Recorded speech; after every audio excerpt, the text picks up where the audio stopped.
Hello, junior high and high school students. How's it going? I know that this is the week that those of you who are coming back into the school, you guys should be in the buildings, and we're so happy to have you back in the buildings.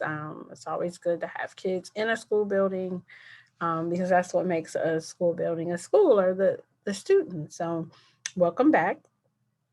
We are talking about responsible decision making, which is definitely something that you guys are in the thick of things with. Some of you are seniors, so you're making decisions on like where you're going to go to school or where you're going to start working when you graduate or what your next plans are.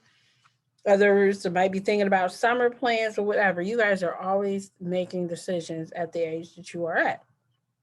So I want to start first by just kind of taking a minute and gathering our thoughts and coming into our room.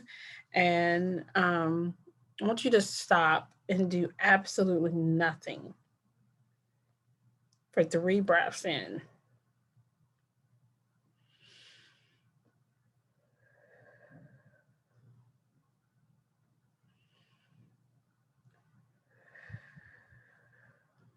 Last breath.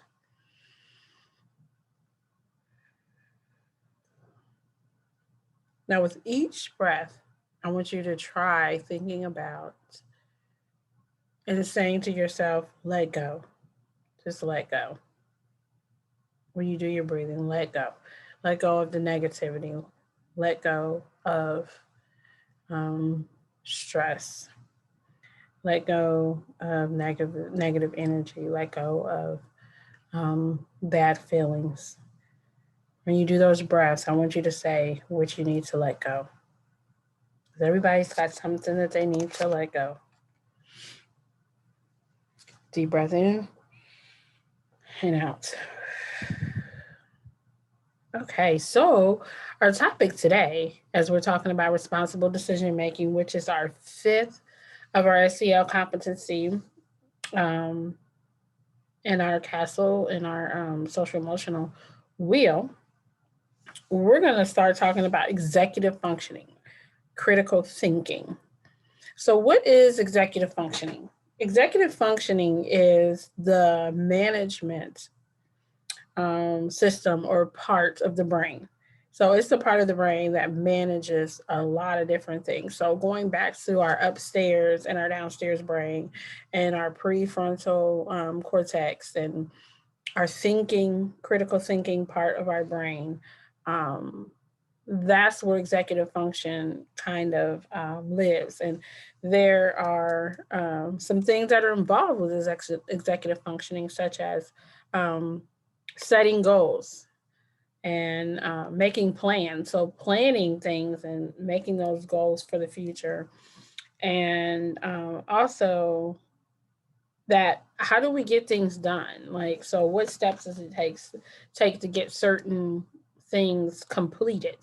Are all parts of executive functioning critical thinking skills. So there are three parts to executive functioning. One is working memory. So how do we remember how to do things and how our memory is actually working?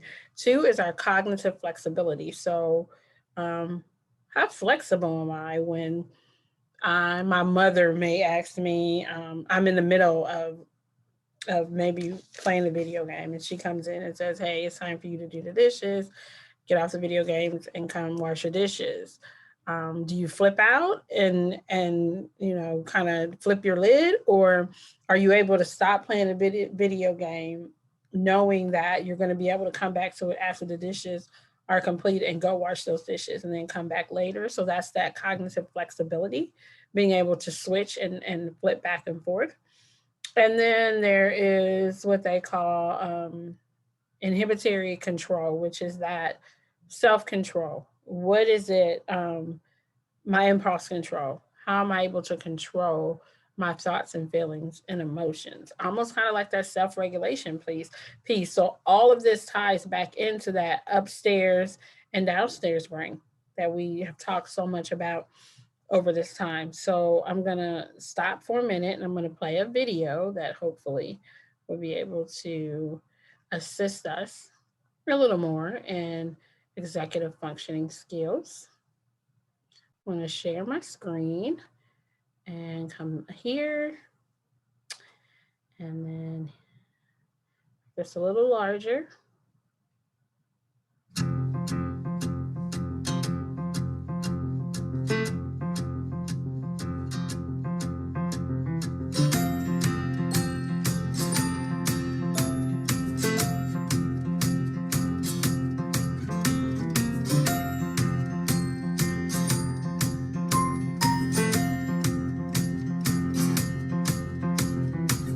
Planning, organizing, and finishing the task.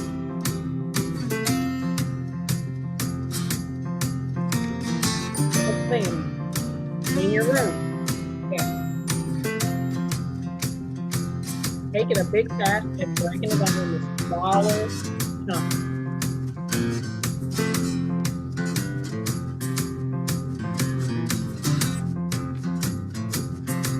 We're going to open up. Have a system for doing your task.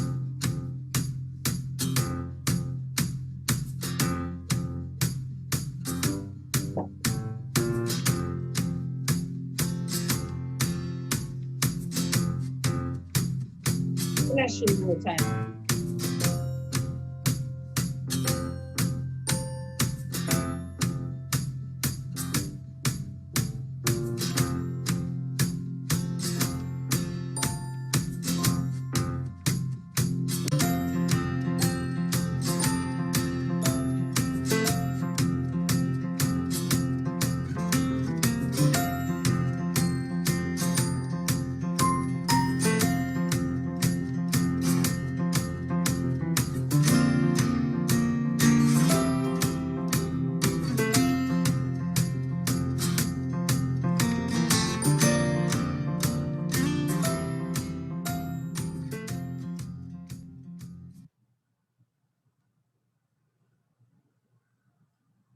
So what we really need to to think about here is how we plan things, organize, and then complete the task.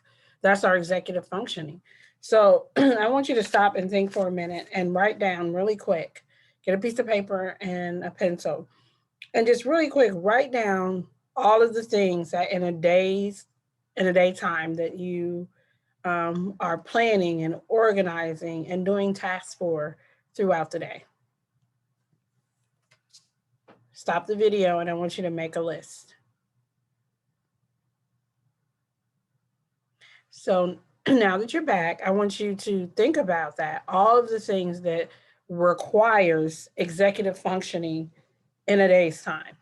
Most of what we do requires us to have that ability to remember things, to think about how we're going to do it, how we're going to plan, organize, and then to complete the task.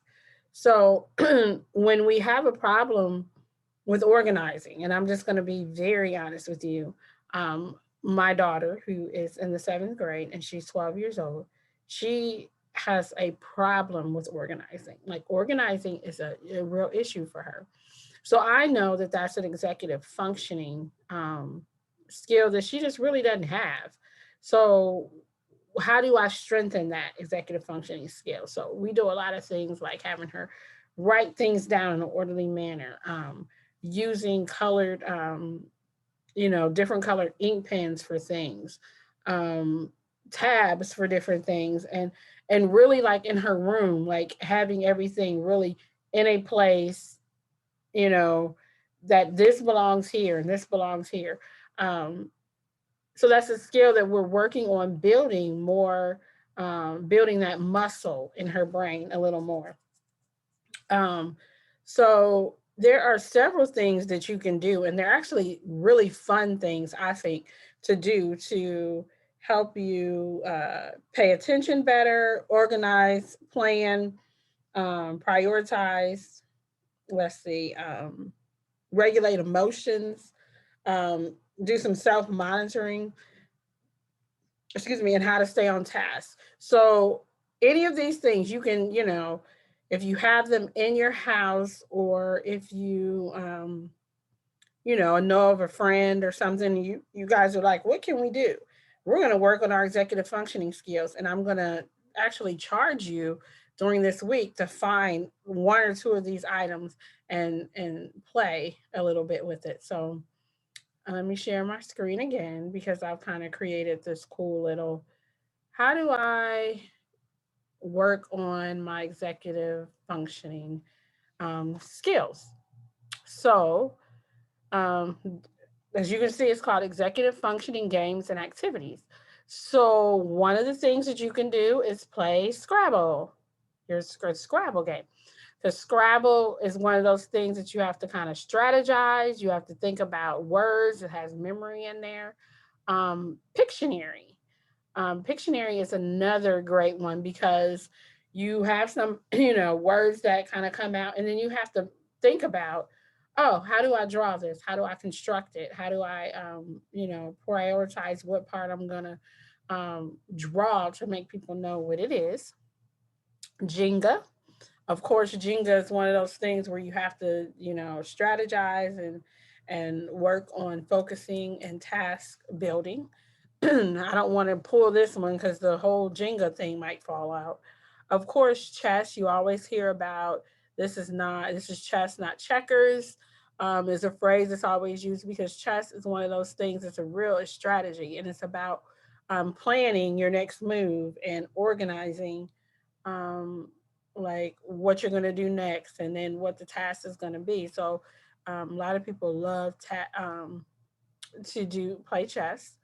Also, and, and this is always a good one.